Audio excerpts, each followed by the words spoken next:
Olá, bom dia. Resumo da lição de número 2, lição bíblica de escola dominical. Evangelho do Filho de Deus, a revelação da luz ao mundo. Nós sabemos que quem trouxe a revelação de Deus para o mundo, foi Jesus. Que até então nós só conhecia Deus através dos seus atos poderosos lá atrás, na criação do mundo. Então, Jesus é que ele revelou o Pai. Ele mesmo falou. Ele mesmo fez isso.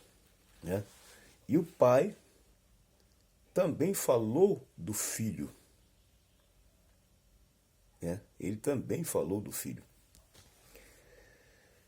João 1,1, que é o texto áureo, diz que no princípio era o Verbo. E o Verbo era Deus. E o Verbo estava com Deus. Está falando de Jesus, né? No princípio, Jesus estava com Deus. No princípio de todas as coisas, eles estavam lá. Lá na criação do homem, estavam os três presentes lá. Na verdade aplicada, ele fala que o Evangelho de João revela que o Verbo divino se fez carne e habitou entre nós. Quem se fez carne e habitou entre nós? Jesus. Está falando do próprio Jesus, que habitou entre nós, é o Cristo prometido, o Filho de Deus enviado para nos salvar. Então, Jesus, ele é o Verbo que se tornou carne e habitou entre nós. Ele estava com Deus no princípio, não estava? Então, ele se fez carne, se tornou humano e habitou entre nós. E nós vimos ele aqui.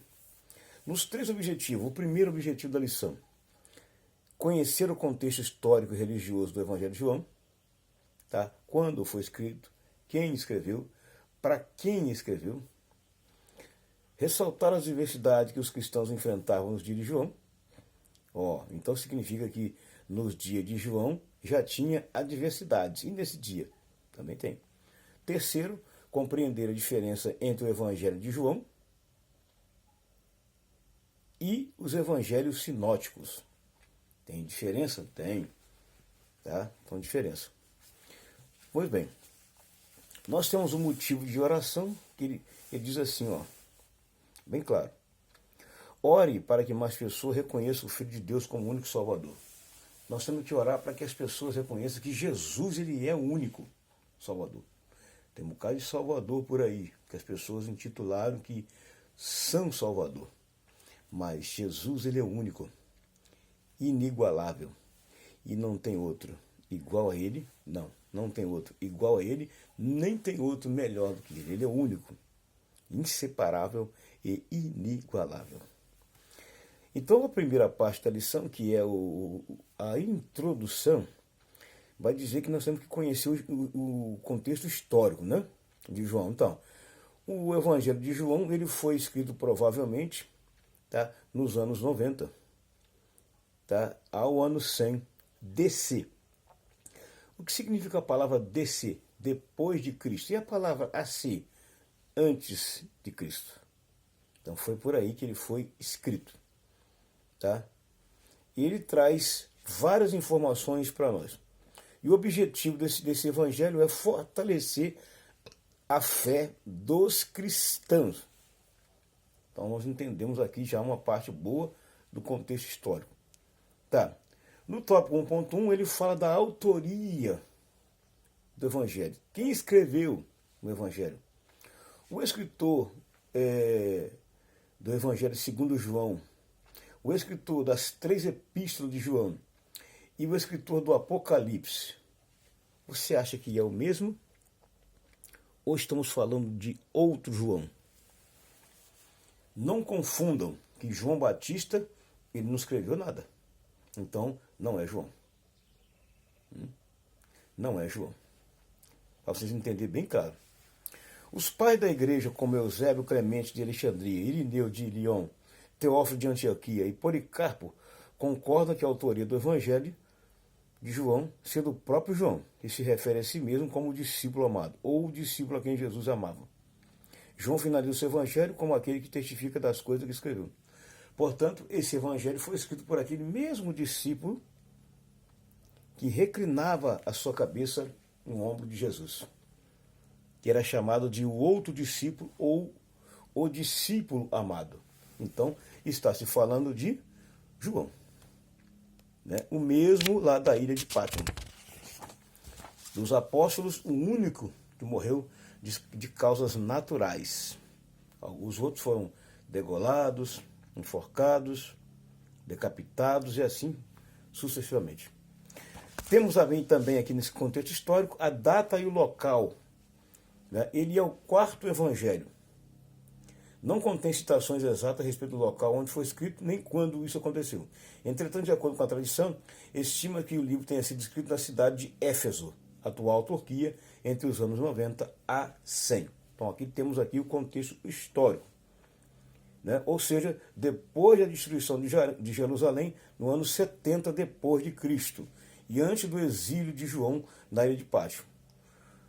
Observa Hernando Dias Lopes que é consenso entre os estudiosos conservadores, estribado das evidências históricas, que João escreveu esse evangelho na cidade de Éfeso, capital da Ásia Menor, onde morou por longos anos, pastoreou a maior igreja gentílica da época, liderou as igrejas da região e morreu já em avançada velhice nos dias do imperador Trajano. Então, é o mesmo João de Apocalipse. Entendeu? É o mesmo João de Apocalipse. Agora tá, o destinatário dessa carta, presbítero, é para quem? Para quem foi destinado o Evangelho de João? O Evangelho de João, ele foi endereçado tanto aos judeus quanto aos gentios. Então, não especificou um povo só. Não, ele foi destinado tanto a judeus como a gentios. Para você entender que essa carta não foi adereçada só aos judeus. Não, gentios também. Toda raça, tribo, língua e nação. Tá? Para você entender. Embora ele vivesse num ambiente cercado pelo gnosticismo judaico, o desejo de João era apresentar Jesus como Cristo, o Filho de Deus. Assim que cresce essa teoria da vida do seu nome. Então entendemos aqui. Tá. Lá na descrição eu vou colocar o que significa a palavra gnosticismo.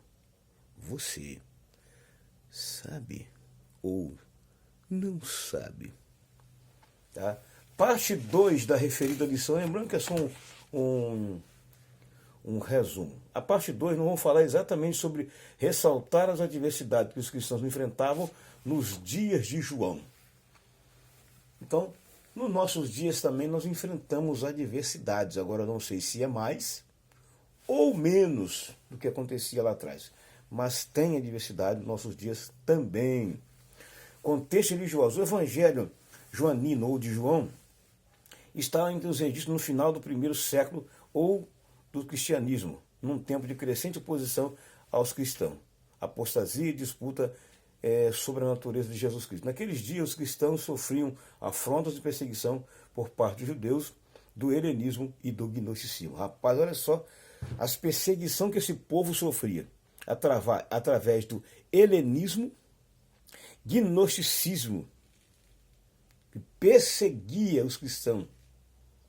Agora, quem são essa gente? Lá na descrição eu vou falar um pouco sobre eles aí, tá? Na descrição do canal depois eu vou botar lá. Quem são esse povo aí? Os helenistas e os gnósticos. Quem são eles? Será que esse povo existe no nosso dia? Será que nós lidamos com gnósticos no nosso dia? Sim, lidamos. Mas quem são eles? Eu vou falar lá. No 2.1, o judaísmo e o cristianismo. Tá.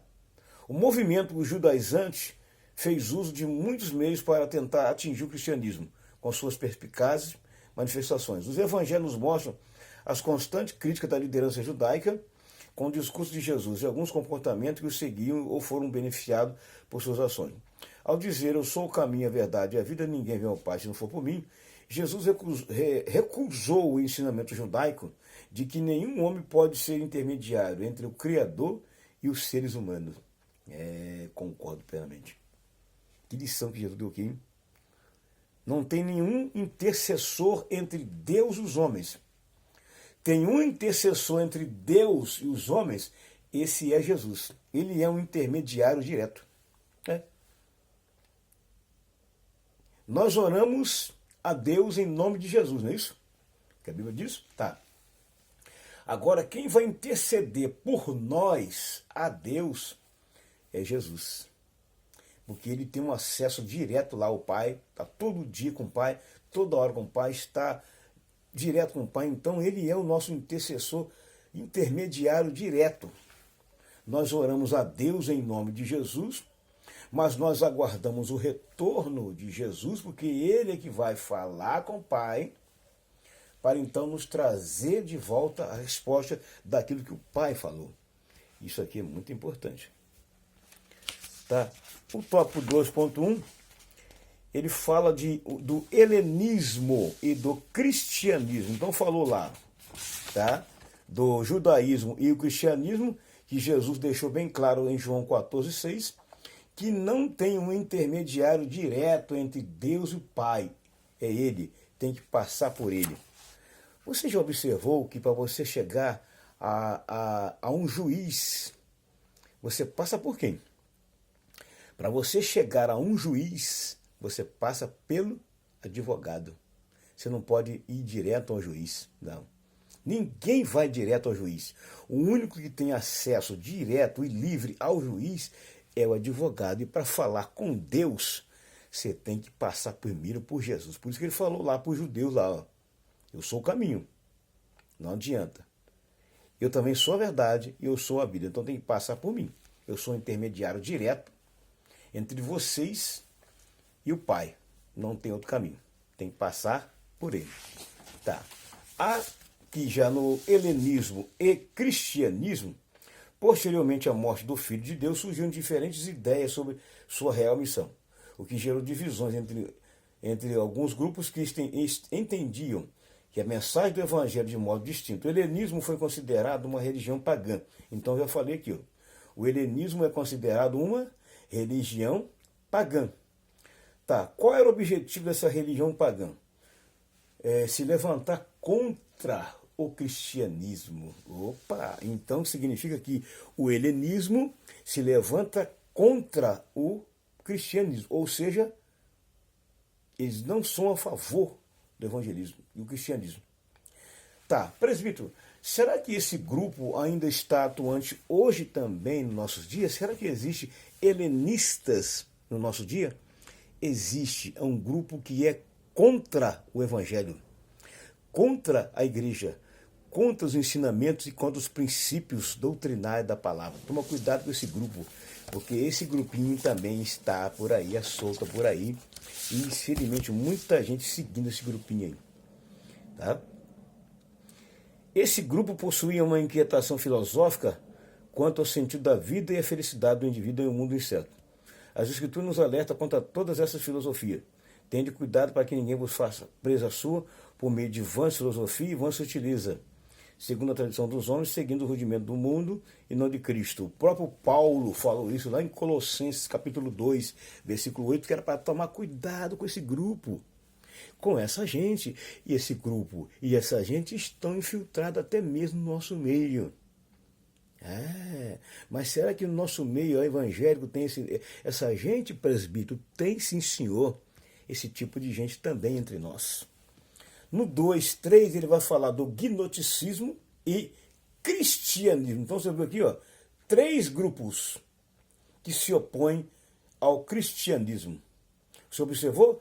3 grupos que se opõem ao cristianismo. E o terceiro grupo é gnosticismo. Ó, a igreja primitiva teve que lidar com uma doutrina danosa até a fé cristã, o gnosticismo. Além da contínua oposição da religião judaica, a igreja ainda nos tempos apostólicos enfrentava algumas heresias. Algumas heresias, em especial o gnosticismo, que afirma que a matéria era má e o espírito bom. Rapaz, infelizmente, esse tipo de gente está aí. A matéria é má, mas o espírito é bom. esse tipo de gente está aí, trazendo uma certa heresia, um ensinamento falso no meio gospel. Cuidado com essa gente. Tem um bocado de gente por aí que fica louco, fica doido e começa a se levantar contra o evangelho. Tá? A Bíblia diz bem claro que essa gente aí está no nosso meio, nosso próprio meio. É que está essa gente aí, difundindo aí essa ideologia. Toma cuidado com esse tipo de gente. Tá? Segundo essa crença, o Filho de Deus, por ser bom, não poderia residir em um corpo físico mal. Ó, a crença deles é que Jesus, sendo bom, não poderia residir num corpo mal. Ué, tá vendo que ideia contrária? Você viu que ensinamento errado isso aqui? Isso é uma aberração, uma heresia. Gente, toma cuidado com heresia, com doutrinas que não tem nenhum fundamento bíblico e que distorce a palavra. Infelizmente tem um bocado de gente entrando por esse caminho. Não adianta você entrar por esse caminho e tomar esse caminho. Isso levou João a combater os gnósticos com ímpeto. Então João, ele bateu. Se João já enfrentava esses gnósticos lá atrás, e nós? E a igreja de agora do século XXI? Será que ela não está enfrentando também?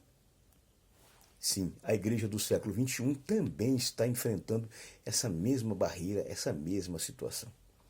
Parte 3 e última da lição vai falar exatamente do terceiro objetivo da lição, que é compreender a diferença entre o Evangelho de João e os evangelhos sinóticos. Os evangelhos sinóticos é Mateus, Marcos e Lucas. Bom, se você entender bem, esses 3 evangelhos aí são sinóticos. E João não é. Bom, pelo que ele fala que não é. Propósito do evangelho.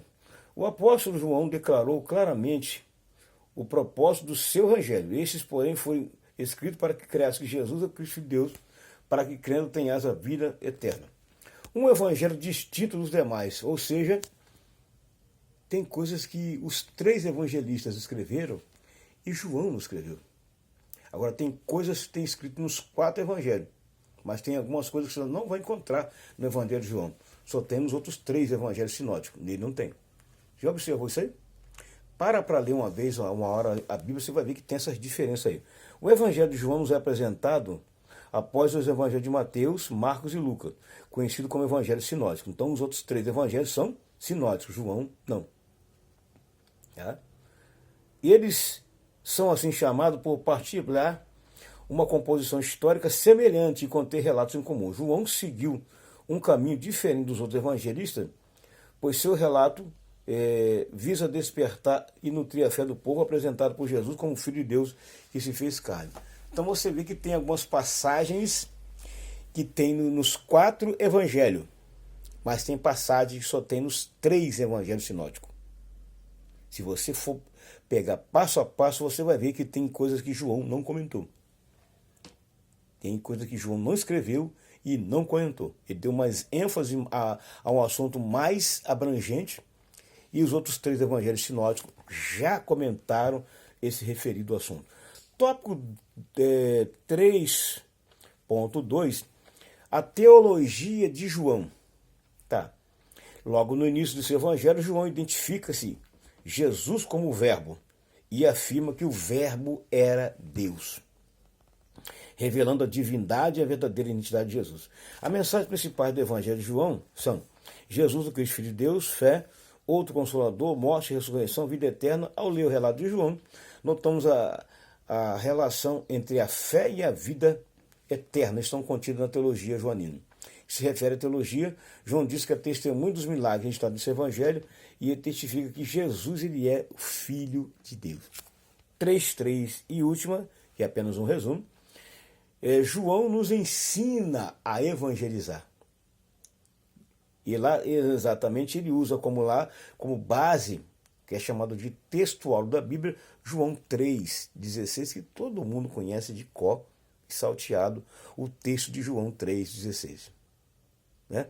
Porque Deus amou o mundo de tal maneira que deu seu Filho unigênito para que todo aquele que nele crê não pereça, mas que tenha a vida eterna. Então, ele cita essa passagem aqui em João 3, verso 16. Ele cita uma passagem de João 4, 16, 18, onde fala do valor do perdão. Depois ele fala do profundo amor pelos perdidos em João 8:11 e João 1:11. Pronto, está aqui o resumo bíblico da escola dominical. Depois, mais tarde, estaremos gravando a próxima, se Deus assim nos permitir. Então, essa foi a lição de número 2.